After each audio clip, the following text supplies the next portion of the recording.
Assalamualaikum dear viewers. Welcome to our YouTube channel. Online classes and tutor tricks. Kindly subscribe our channel and press the bell icon. Assalamualaikum dear students. Today we are going to discuss about refractive index and Snell's law. Dear students, हमने पढ़ा है कि जब refraction होती है तो वहाँ पे दो मीडियम्स होते हैं। एक होता है डेंसर मीडियम और एक होता है रेरर मीडियम। डेंसर मीडियम से मुराद क्या है? वो मीडियम जिसकी डेंसिटी ज़्यादा हो, और रेरर मीडियम से मुराद क्या है? वो मीडियम जिसकी डेंसिटी कम हो। So we can write that in refraction we have two mediums, one is rarer medium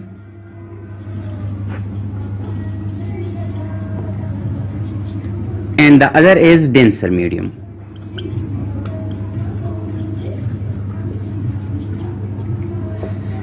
dear students, rarer medium से मुराद क्या है? वो मीडियम जहां पे लाइट फास्ट मूव करे, जहां पे लाइट की स्पीड ज्यादा हो। क्यों? क्योंकि यहाँ पे ये मीडियम जो होता है ये खोखला होता है, यहाँ पे मालिक्यूल ज्यादा नहीं होते, तो जब लाइट इससे पास होता है तो लाइट को मालिक्यूल के साथ ज्यादा लड़ना नहीं पड़ता। जबकि डेंसर मीडियम में मालिक्यूल ज्यादा होते हैं, तो इस मीडियम में जब लाइट पास होता है तो लाइट को मालिक्यूल्स के साथ ज्यादा लड़ना पड़ता है। तो we can say that in rarer medium हमारे पास स्पीड ऑफ लाइट जो है वो ज्यादा होती है। यहाँ पे स्पीड जो है ये ज्यादा होती है और यहाँ पे स्पीड जो है ये कम होती है। इट मीन्स कि यहाँ पे लाइट मूव फास्ट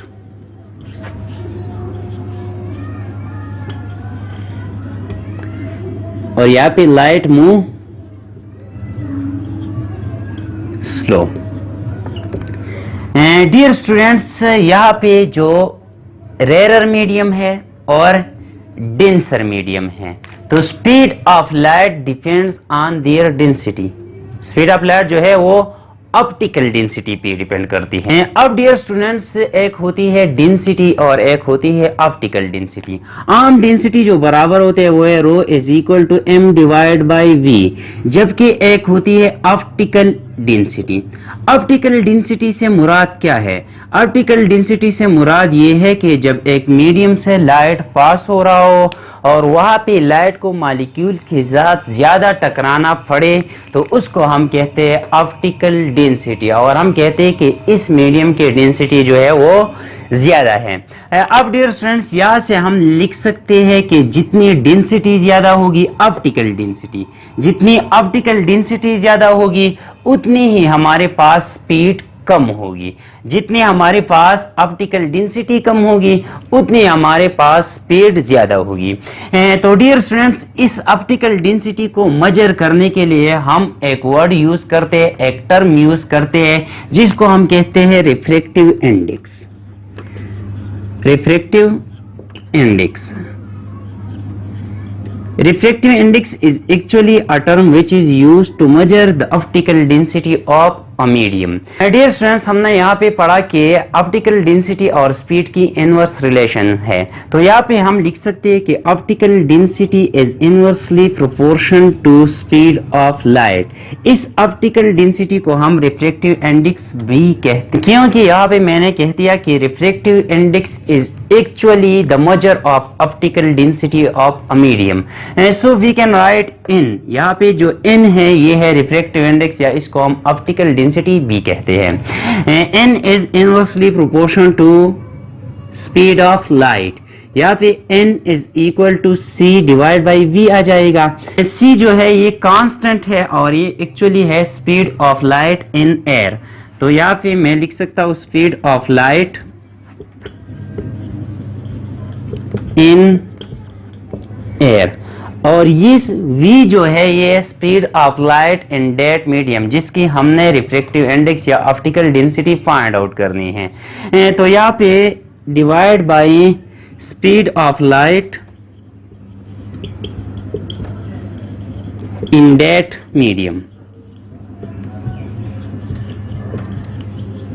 सो हम रिफ्रैक्टिव इंडेक्स को इस तरह डिफाइन कर सकते हैं कि the ratio of speed of light in air to the speed of light in any other medium is called refractive index of that medium.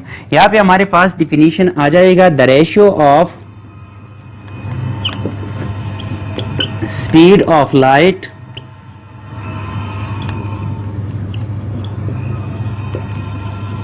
in air to speed of light in any other medium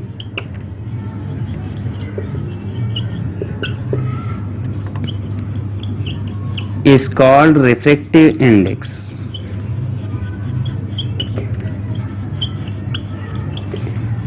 और इसका हमारे पास unit जो है वो नहीं है, क्योंकि ये हमारे पास रेशियो है बिटवीन सिमिलर क्वांटिटीज। ऊपर b स्पीड है, नीचे b स्पीड है, तो ये स्पीड और स्पीड का जो यूनिट है एक दूसरे के साथ कैंसिल हो जाएगा। तो हम कह सकते हैं कि रिफ्लेक्टिव इंडेक्स जो है ये एक यूनिटलेस क्वांटिटी है, यूनिटलेस क्वांटिटी है। अब डियर स्टूडेंट्स हमारा जो दूसरा टॉपिक है वो है स्नेल्स लॉ। अब डियर स्टूडेंट्स स्नेल्स लॉ हमारे पास क्या है, जैसा कि हमको मालूम है कि रिफ्लेक्शन में angle of incidence was always equal to angle of reflection. ये हमने पढ़ा है कि angle of incidence is equal to angle of reflection, major of angle of incidence is equal to major of angle of reflection. Reflection के case में भी angle of incidence और angle of refraction के दरमियान फार्मूला निकालने के लिए मुख्तलिफ फार्मूले ट्राई किए गए और आखिर में एक फार्मूला निकला जिसे हम कहते हैं Snell's law. Dear students refraction के केस में क्या होता है,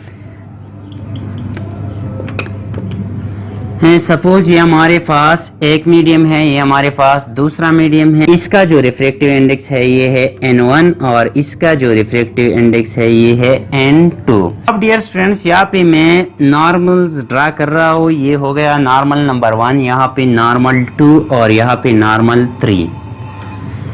अब डियर स्टूडेंट्स यहाँ पे सपोज एंगल ऑफ इंसिडेंस जो है वो है ये और ये है θ1, इसी तरह यहाँ पे है θ2,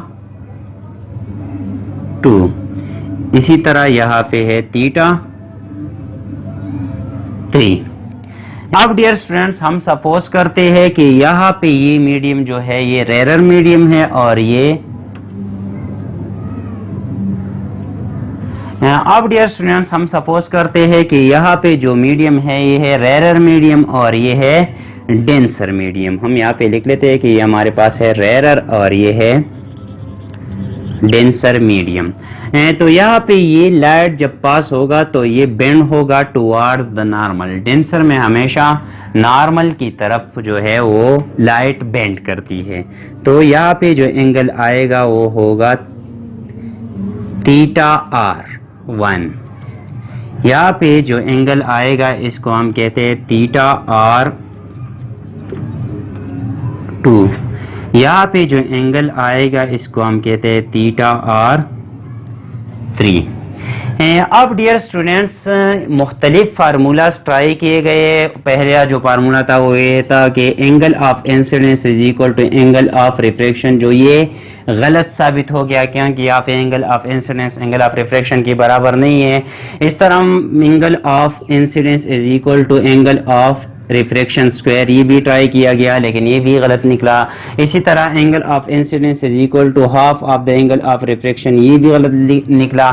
मतलब ये है कि मुख्तलिफ फार्मूला जो है वो ट्राई किए लेकिन सब फार्मूले जो है वो गलत निकले और लास्ट में एक फार्मूला निकला वो था sine of angle of incidence divide by sine of angle of refraction is equal to constant.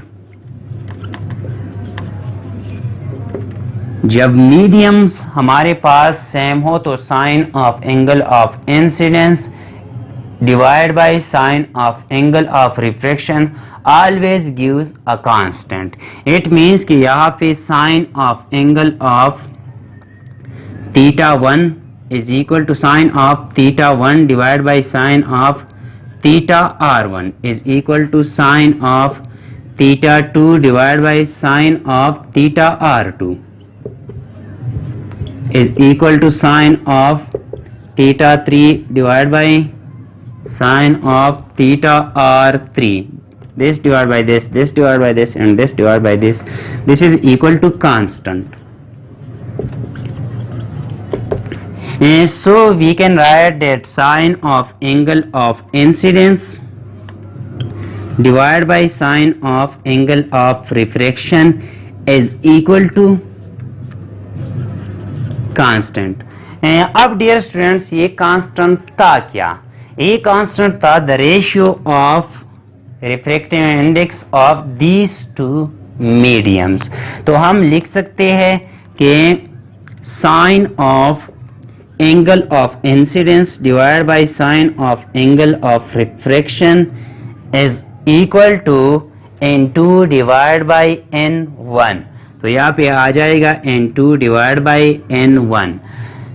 n1 को इस साइड पे शिफ्ट करें और n2 को और sine of angle of r को इस साइड पे शिफ्ट करें तो हमारे पास आ जाएगा n1 sine of theta 1 is equal to n2 sine of theta 3. ये हमारे पास ताल स्नेल्स लॉ. तो स्नेल्स लॉ का स्टेटमेंट हमारे पास क्या आ जाएगा? स्नेल्स लॉ का स्टेटमेंट आ जाएगा कि the product of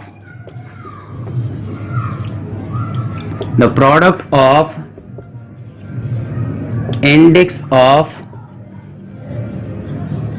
refraction of one medium and sine of angle of incidence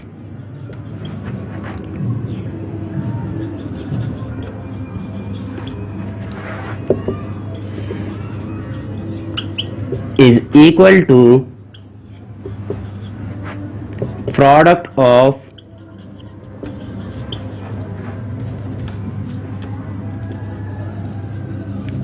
refractive index of the second medium and sine of angle of refraction.